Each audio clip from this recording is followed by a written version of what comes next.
Good afternoon, everyone, dear students, guests, colleagues. Welcome to our scientific afternoon lecture. It's a real pleasure for me to introduce to you today's speaker, Professor Paolo Sivilotti from University of Udine. Paolo Sivilotti is a researcher in viticulture. His works he works on the impact of drought and canopy management, on plant physiology and grape metabolism, explored through the metabolite and transcriptomic profiling. After he joined the University of Nova Gorica in 2009, from 2016 he has been employed at the University of Udine, where he became an associate professor in 2022. He's actively involved in teaching at both undergraduate and master levels, and he has supervised nearly 100 theses over the last decade. Professor Sivilotti recently collaborates widely with European research partners, also with our wine research center. His projects have focused on vineyard water management, especially deficit irrigation and soil management practices. One of his innovative research topics is also the use of the remote sensing technologies for continuous non-destructive monitoring of physiological and metabolic parameters of grapevines. Over his career, he has published more than 50 peer-reviewed papers and contributed to over 300 scientific works. Today, he will be guiding us through a fascinating question. Do grapevine like water? How much do they like? When do they like more? So, Professor Sivilotti, the floor is yours.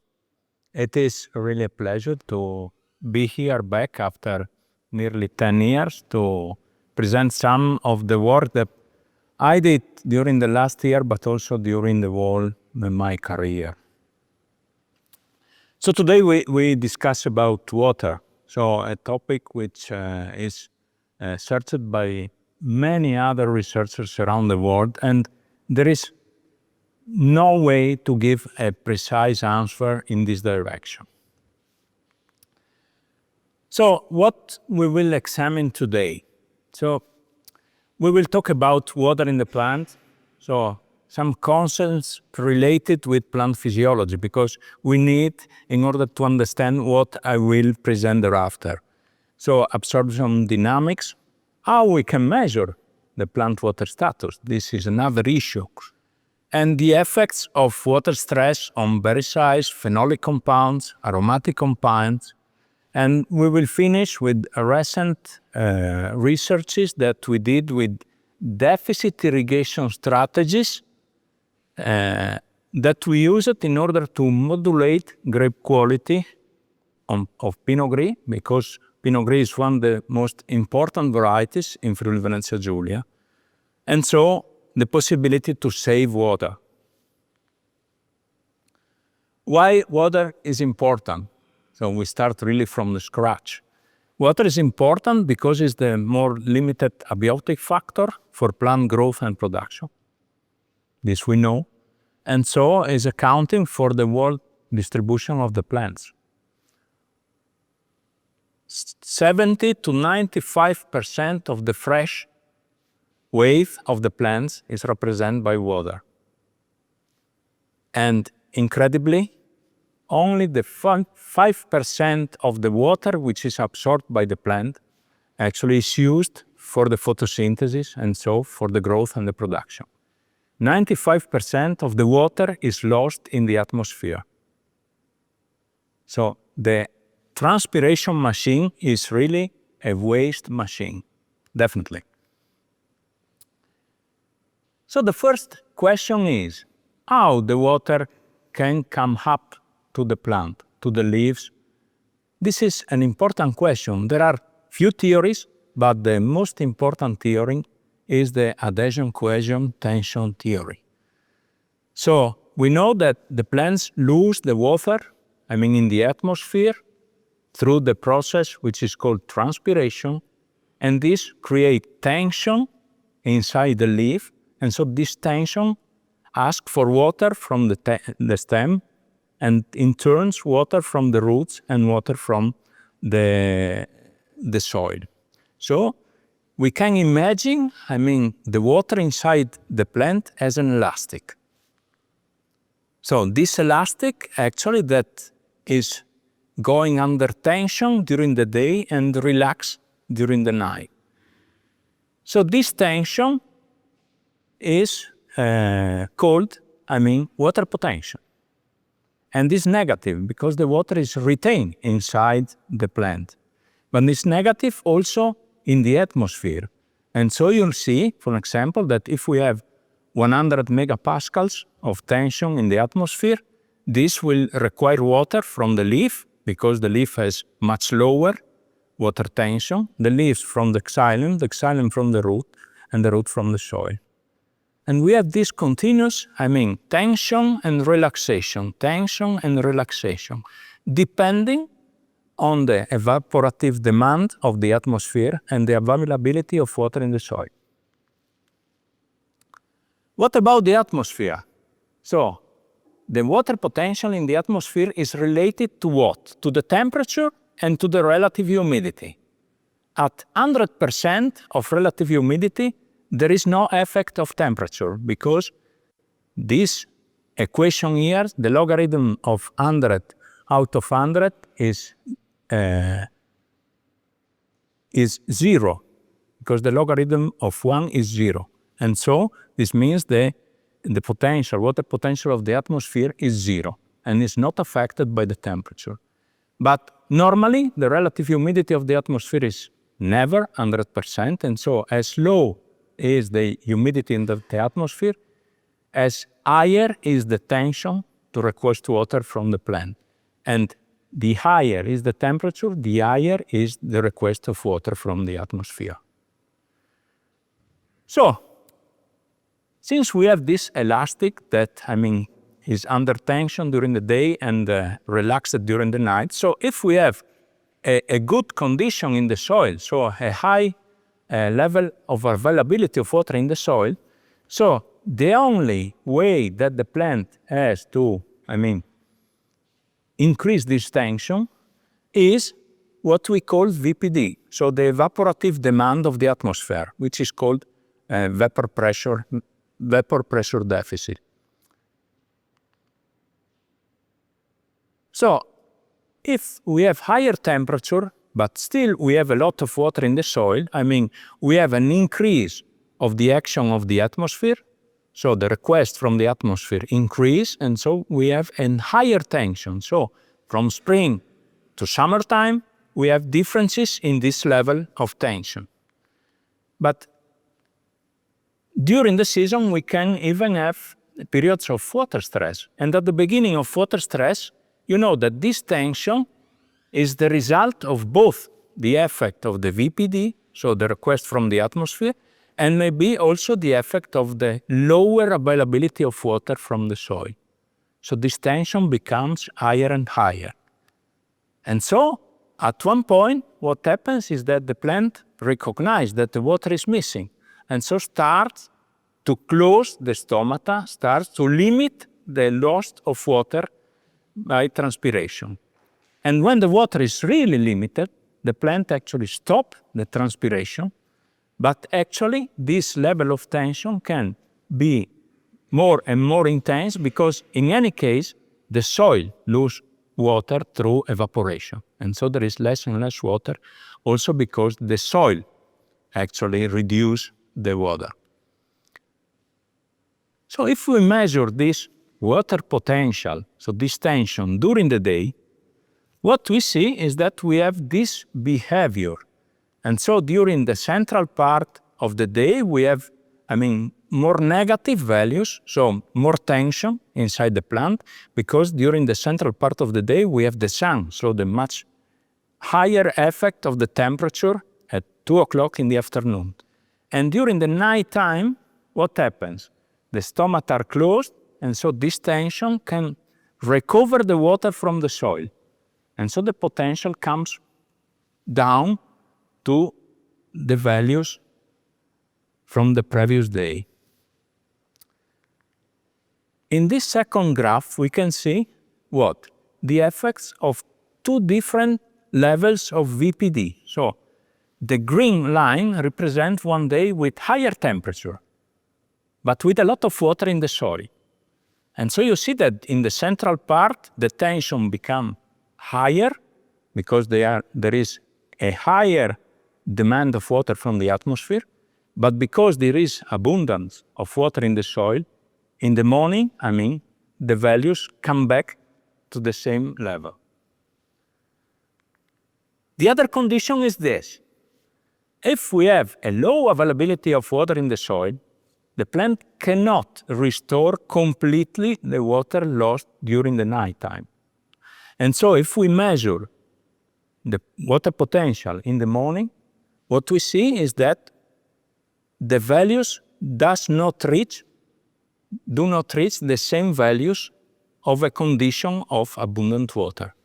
So this parameter is called pre-dawn leaf water potential, and actually gives an idea of the availability of water in the soil.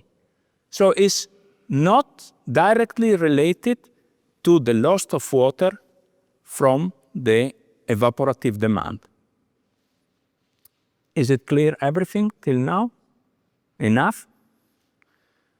Okay, and so we know that the water, I told you, is under tension, and so how can we measure? We have to use a machine that actually can extract somehow the water from the leaf. No? Sorry. So I made a video. Where it is? So we collect the leaf, actually, and once we come in the lab, actually, we cut back the petal, we insert the leaf into the lid, and we close. We put inside a closed camera,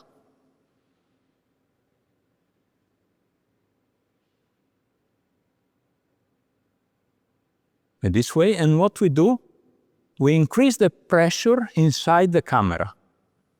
So once the pressure inside the camera equilibrates the tension at which the water is retained in the leaf, what happens? That the sap will come out of the petal. You block and you read the pressure. You see? Something like that. It's a really reliable measurement. I'm sorry there was not the music I put under pressure, because it was, the correct music in this case. Okay.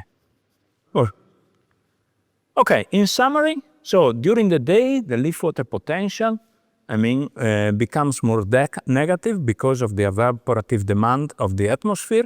During the night, the stomata are closed.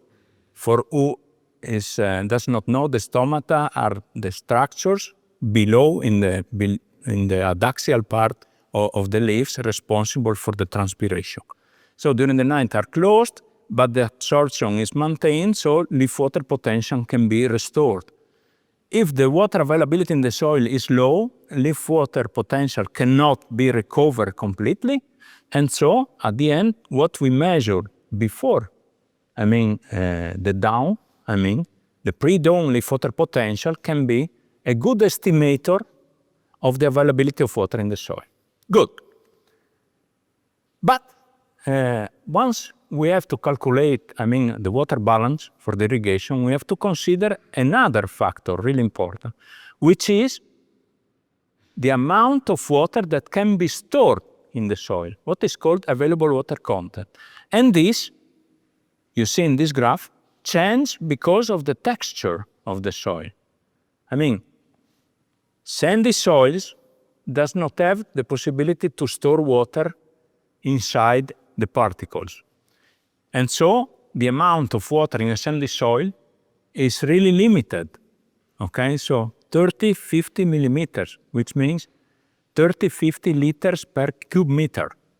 Instead, as the soil increase the percentage of, smaller particles, silt, but mostly clay, the amount of water that can be stored increased a lot. And so you see, for example, in case of a clay, we have around 250 millimeters of water, which is a big difference. 30, 50, 250. Really a big difference. So this is a parameter actually that it's really important to be considered when we calculate the water budget. Okay, but what is more important is another relationship. So the many authors from researchers from Montpellier, mostly, they studied the relationship between the amount of available water content and the pre-dawn leaf water potential. And what they saw, have a look. Here there are two different soils, one clay and one sandy soil. And the relationship is, you can see, nearly the same. What the authors at the end concluded was that until we have more than 50% of available water content, there is no relationship with pre-dawn leaf water potential. There is too much water, so the plant actually is really healthy. Not a problem.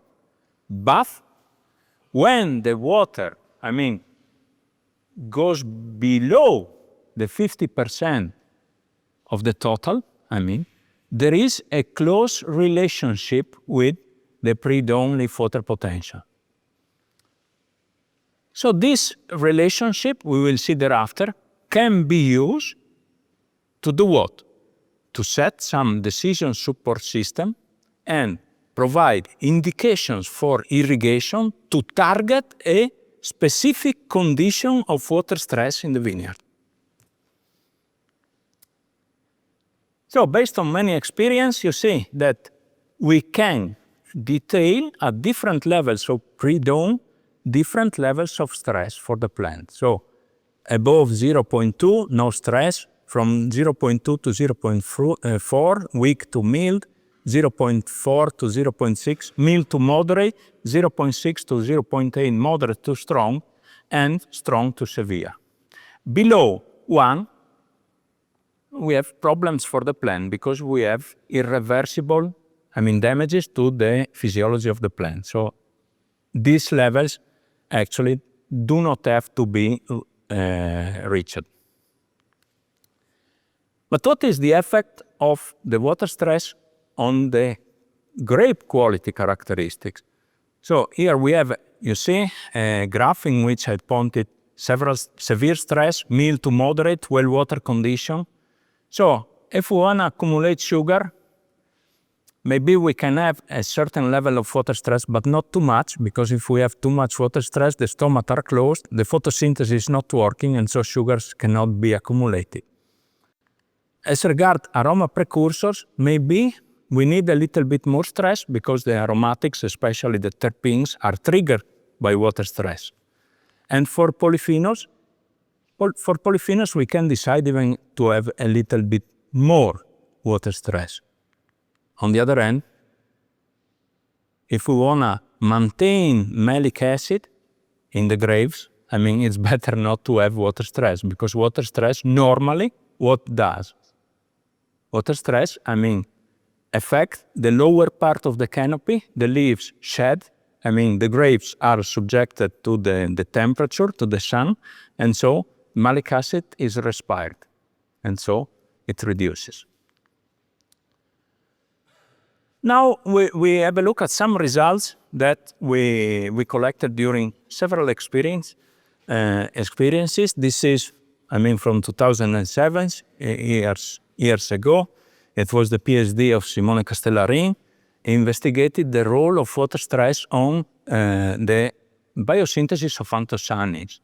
And so here you see in 2 years what happens of on the leaf water potential, you see here in water-stressed plants as compared with the control. So what he found basically is that water stress promoted an increase of the anthocyanins in the berries. So 37 to 57% increase as compared to the well-water condition. But what he found also that also the profile of the anthocyanins changed towards more stable anthocyanins and more bluish anthocyanins. This was one of the first results that we published in that year, and we got really a lot of citation. Now I think we are over 500 with this paper. More recently, we worked on Refosk, in the AgroTour 2 project, and we wanted to see the effect of two levels of deficit irrigation. So we provided back, one certain percentage of water. If the water required by the plant is 100%, what we gave back was 50% of 20%. And again, we investigated the effect on the polyphenols, but in particular on the tannins. And so we collected the grapes, we analyzed the grapes. Here there are a couple of pictures of the condition of the 50% and 20% of ATC. And what we found was basically that the concentration of extractable tannins in Refosk was not changed by the level of irrigation. But what changed was the structural properties of these tannins. So we found a higher percentage of gallylation, which is a characteristic that confers astringency to the tannins. But in case of Refosk, could be a good property because can increase the complexity of the tannins and so the quality of the wines. More recently, we work also with Merlot, in Vipavi Valley, comparing 5 vineyards in the hills, 5 vineyards in the valley. This was the work of the group of Kies. And actually, because of the conditions of water stress different in the terraces and in the valleys, we saw that here in the terraces, the plants suffered a lot of water stress, in the valleys a lot less. And what we found was basically that in this case, for Merlot, we have an increase in the concentration of tannins, and also we found again the same change in the percentage of gallylation. So in case of Merlot, we have both higher concentration and higher concentration of galloylated tannins. And together, they analyzed the aromatic profile, and what they found was basically that the vineyards from the terraces in black, the black triangles actually were mostly associated with the polyphenol characteristics, but also with some aroma profile. Instead, the vineyards from the plants, from the valleys, were associated mostly with some other aromatic characteristics. Both interesting, but different. Okay, and so we come to the last experiences. Now we are working since 5 years now on Pinot Gris, and we try to evaluate the effects of different deficit irrigation strategies. But at this time, what we wanted to use was a DSS that could predict the pre-dawn leaf water potential. So we wanted a strategy that was based on the plant physiology, not based on the water balance of the vineyard. And so you see, in the first experiment, we had 2 years of trials on Pinot Grigio, and the treatments under comparison were a well-water condition and 2 levels of deficit irrigation, one mild and one moderate. Not severe, because we are working with the wide variety. We do not want to have polyphenols, we want to have aroma compounds. And we examine, in this case, 1 aromatics, and we try to combine also with the sensory evaluation of these vines. And so which deficit irrigation strategy offers the best compromise? So This is the DSS we used. It's developed by a French company, trta, from Clapier in Montpellier, based on the studies of Montpellier. And so the algorithm actually is comprise also the relationship we saw before from between available water content and pre-dawn. So the system calculate the water balance, use the relationship to predict the pre-dawn leaf water potential. Me, as a producer, what I can do? At the beginning of the year, I decide which level of water stress I would like to maintain during the season. And I can even change between phenological phases. Because I know that since flowering, maybe it's better not to have water stress. But after flowering, I can manage a little bit to provide maybe a little bit more aromatics, a little bit more polyphenols, maybe berries smaller, okay? And so in this case, was a well water condition in which the pre-dawn I wanted to be maintained at 0.2, so a really sustained level of water in the vineyard. And the black line represent the pre-dawn leaf water potential. And the white spots instead, they represent the measurement that we did to validate the model. Not easy, it's not always, correct, but it's right because we are dealing with different soils, and so it's normal that the prediction is not always correct. And here you see the amount of water that we should give back to the vineyard in order to maintain the leaf water potential inside the green path. And this was the condition of the vineyard, really good, No shaded leaves, no yellow leaves, perfect. And in another condition, we set the leaf water potential here at minus 0.35. A little bit mild stress between flowering and harvest. And what changed was the amount of water here. You see? If we go back, okay, you see the total amount under 12, and here 19, 20, 20, here 4, 6, 15, 77.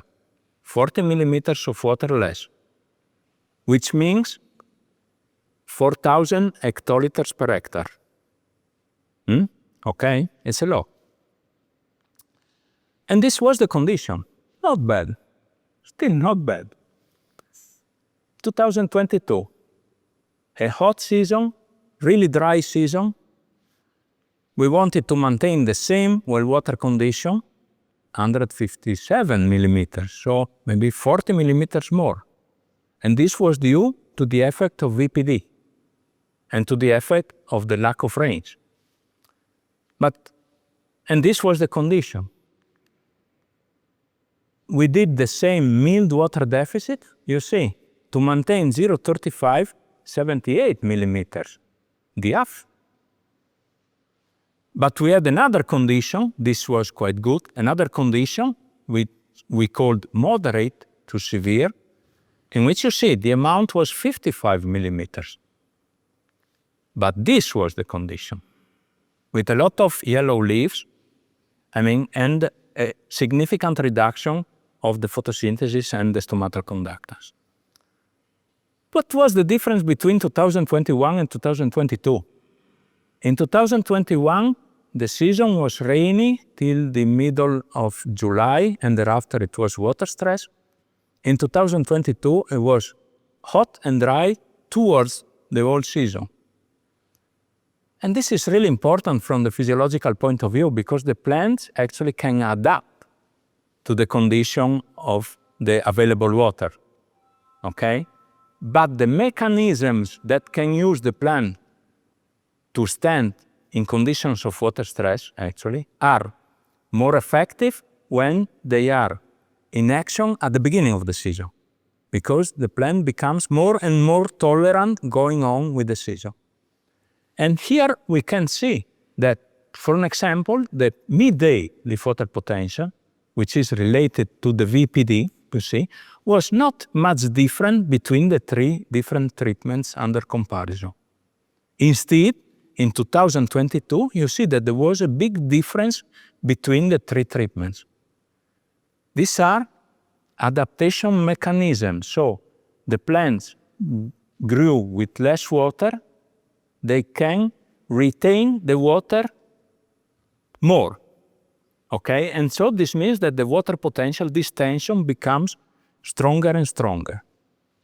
Okay, and this is what we call resilience. We adapt the vineyard to less water. What happened to the production? It's obvious that if we reduce the water, actually we will reduce the production because the berries will be smaller, the clusters will be smaller. You see that 116, and here we have 102, 104. In the second year, a little less differences, okay? And this we were expecting. But have a look what happened here in the second year of moderate water deficit. There was a significant reduction of the number of clusters. What does it mean that? That maybe the water stress, the moderate water deficit in the first year was too stressful and accounted for a reduction of the bud fertility in the following year, so less clusters. And this is related to what? To the availability of carbohydrates. In condition of stress, there is no photosynthesis and there are no carbohydrates available for the plant. We did the wines, okay, in triplicates, since we are researchers and so we have to do the statistics out of the results. So we analyzed the aromatic fraction, and here I present, the 2 years average of the aromatic composition using an heat map that shows, it's really easy to see because shows what is lower concentration in blue, higher concentration in red. Okay, and what we can see is that basically there was a tendential reduction of the aromatic composition of the vines moving from well water to mid to moderate deficit irrigation. So we lose something as we use less and less water. But these differences can be ascertained at the sensory level. We did the sensory in both years. In the first year, actually, we did not find any significant difference in terms of the descriptors analyzed. So if we have a look, you see that there were some tendency. Incredibly, we found that the flowers and the fruity were tendentially higher in case of the more stressed condition. Instead, in the second year, we found a lot of differences. And in this case, actually, you see that most of the descriptors were significant, the stars mean significance, and basically, the more limited condition of water deficit, MOD, was the one that highlighted the differences, but not the other two. Meaning that even if we had a reduction of the concentration of most aroma compounds between well water and mild water deficit, these differences were not ascertained by the panda. So what is the take-home message now? So the take-home message is that deficit irrigation could be an optimal trade-off between yield, grape quality, and water use. How much do we have to irrigate the vineyard? There is not a recipe. You saw that it can be really different because of the season trend. So moderate to strong water stress is crucial to optimize wine quality in red grapes. So we need some more stress in order to get polyphenols. And in case of white wines, we can work with mild to moderate deficit irrigation. And this is a valuable strategy to maintain the quality. And this is important when actually the season is particularly dry, so that the people ask us to save water because it has to be used for other crops. But what we are working more now, because there are more and more researches that are going on in this direction, we wanted to know some other parameters that can be investigated in the vineyard. So together with the University of Venice, we collected soils at different depths. We collected the sap in the vine. We collected the single rainfall events during the summer, and we analyzed the isotopic composition of the water. Because water actually is made of hydrogen and oxygen, but hydrogen can weight 1 or 2, oxygen can weight 16 or 18. So during dry periods, the water inside the plant is enriched in the heaviest isotopes, and the same in the soil. So examining, you see, the content of the relative proportion of the isotopes at different depths and in the steps, we can predict at which depth the plant is absorbing the water. And what is really interesting, that in different seasons, the plants absorb the water at different depths. Because based on the rain that occurs during the spring times, the roots can produce root tips at different depths. And this is really important for the water balance, because change the volume of water explored by the roots. And here in the second video, we have also the collection of the sap with this pump, a little bit complicated. Especially during the hot days, because there was no sap inside. And so, you see, they collected the shoot, and they removed the leaves, they put inside the pump. And what they did, they cut, they cut the shoot, from the top, you see, like that, in order to collect the sap. So we did the first, and this actually will be presented on 27 November at Villa Vipulce, because there is the final event of the project Irrigavit, in which I am the coordinator, actually.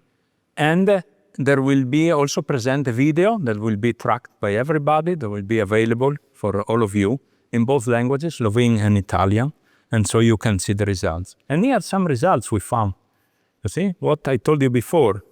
So this is, you see, the enrichment in oxygen 18 and the enrichment in hydrogen 2 in the deep soil, in the shallow soil, and in xylem sap. And you see definitely that here we have a good relationship between the shallow soil and the xylem sap for both isotopes. This is something new, something that we are going to publish soon, I hope. The colleagues from Venezia, they are pushing for that, and so it's something really interesting. Moreover, we are working with remote sensing techniques, because to measure leaf water potential in the field, I tell you, it's, work to do that, but the main thing is that we need to wake up at 4 in the morning. My colleagues, they are doing, twice a week, but more than this is a little bit complicated. So what we did in the last years, we worked with Sentinel, with drones, with robots, in order to find what? A relationship between the signals, the multispectral signals provided by these remote sensing tools, and the leaf water potential. And so we work in several directions. We also rebuild the three-dimensional pattern of the canopy to cut the raster file provided by the drone and calculate back the indices, the multispectral indices, and so the correlation with the leaf water potential. That is much better. So in the future, what we aim is to obtain really reliable indexes that can be used to predict the leaf water potential in the vineyard, and so use that information to recalibrate the DSS that we are using and we are trying to use for the purposes of viticulture. And that's it. So just the last slide, in which I put some of the collaborators that worked with me in the last year. It's thanks to them if we could collect all this information and to give you this transfer of knowledge today. That's it.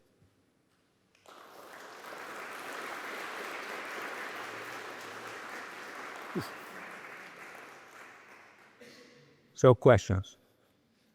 Yeah, so I want to thank Paolo for the interesting presentation of this topic that is, let's say, really important, becoming even more water and wine.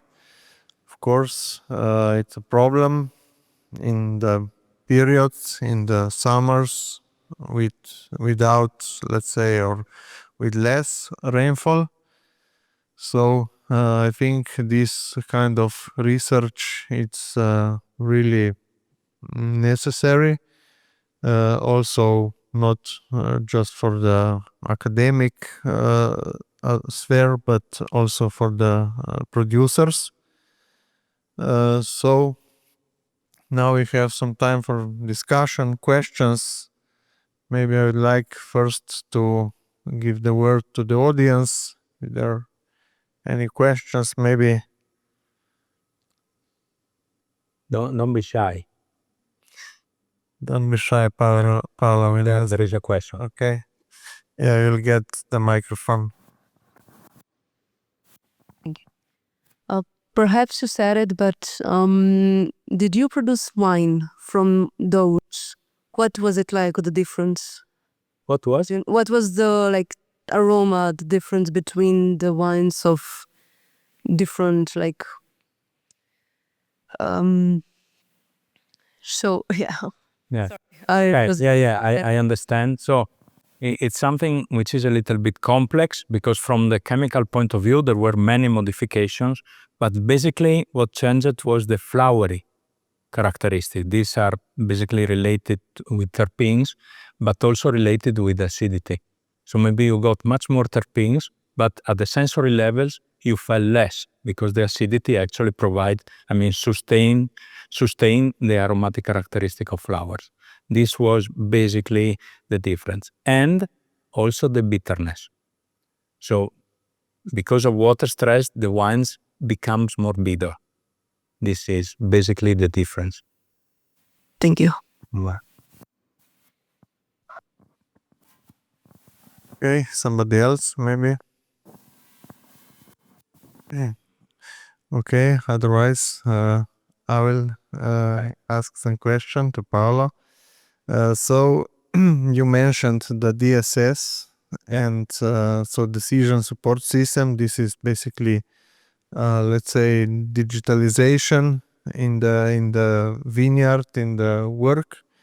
So it's a system that gives or takes the data, gives you the data, and you only need to decide basically what to do.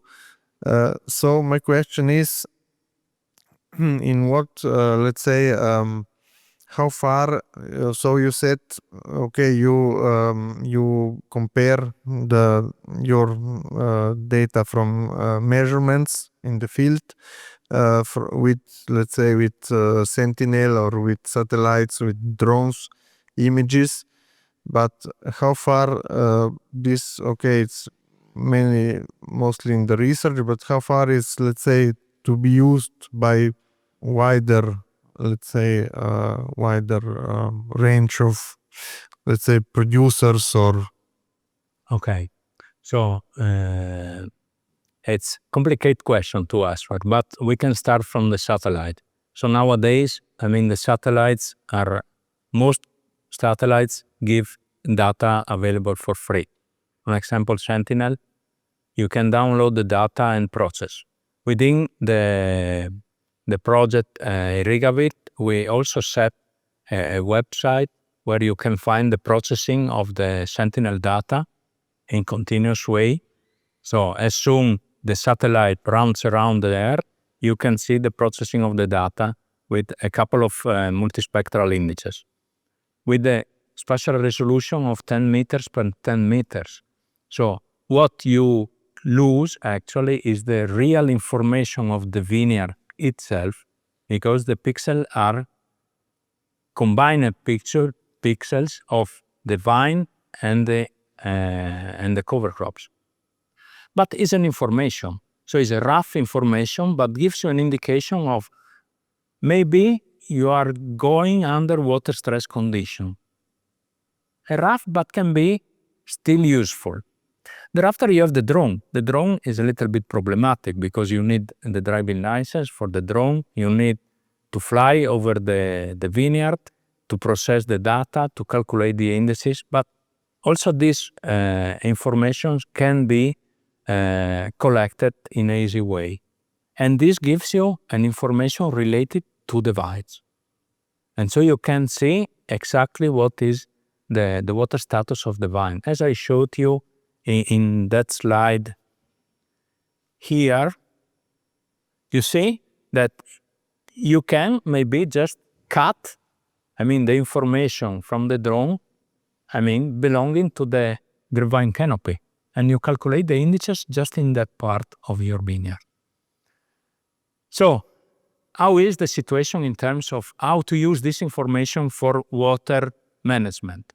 There are some relationship with the water potential. It is clear that, the big differences between, water stress conditions and well water conditions are clear. What is in between maybe can be a little bit variable. So you can see maybe a vineyard that from the sanitary point of view is correct. You measure pre-dawn, is under water stress. So in between is still something to be detected, still something to be, validated. But there are some information that can be used for the irrigation purposes. Okay, thank you. Another question. You showed also that you are taking the sap and soil samples, soil profile samples. My question is, what is the, let's say, importance of the, if you checked this importance of the roots, how are distributed, how the importance also of the rootstock, if... So, the roots is a big issue because it is difficult to ascertain how they explore the soil. And I tell you, 10 vines, if you dig, a trench, you will see 10 different things. But, maybe we can, just provide an indication of how is the depth of the roots inside the DSS. And what we can do, we put, the soil depth, 50 centimeter, 60 centimeter. The algorithm calculate, the water balance and gives you the prediction of pre-dawn. And you measure the pre-dawn for several years. And after several years, what you can do? You can do the calibration the post-calibration, just reshaping the depth of the root in the algorithm. And so when you come to the better fitness of the prediction, maybe this is the correct value of the root depth. It is complicated. And in the different parts of the vineyard, maybe you will see at least for sure one part in which the vines will suffer water stress because, you should use a precision viticulture approach, so giving different water in different parts of the vineyard. But this is another problem. As regards rootstocks, interesting topics we are working with. Now we have an experiment with 5 varieties, over 5 rootstocks. We have also the rootstocks from Milan. And we see, again, complicating because the roots can adapt in different conditions of water availability. But basically we know that the rootstocks with blood of riparia are more sensitive. The roots with the rootstock with the blood of rupestris are less. But, we are also in a complicated environment in which we have seasons with a lot of rain and seasons with, a lack of rain. So the use of more tolerant rootstock can be a little bit complicated because can provide too much vigor, and so not easy answer to give, definitely. Yeah, especially probably not suitable, let's say, in the rainy season can be too much vigor, and in dry season can be better conditions. But yeah, I believe it's challenging. Okay, any question maybe? No? So I give another insight that we are working with. What we learned here, it was that in order to provide resilience, somehow we should remove the water in the first part of the season, okay? And now we could do that. I mean, adopting cover crops.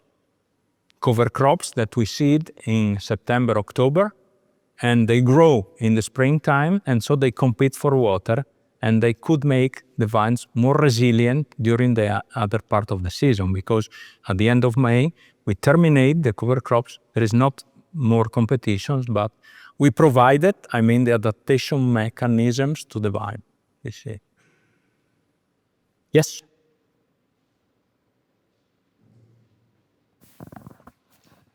Till now we were talking just about irrigation for the particular season, but what is there any optimal also irrigation in order to provide for next vintage? In order, if it's a vintage of very stressful, if it's a very stressful year, so no rain, and then next year it will have an impact on the yield production for sure. And what is then the irrigation procedure? I mean, not easy to answer, but you see here, I showed you before, I mean, in this experiment that, I mean, the moderate water deficit in one season actually affected the yield of the following. Because when you have, I mean, reduction of photosynthesis, if it's really strong reduction, you can impact also the fertility for the following season. So there is, I mean, an effect. Changing from variety to variety, but from this data, we can see that even in moderate water stress condition, moderate to strong, I mean, we can have an impact on the yield.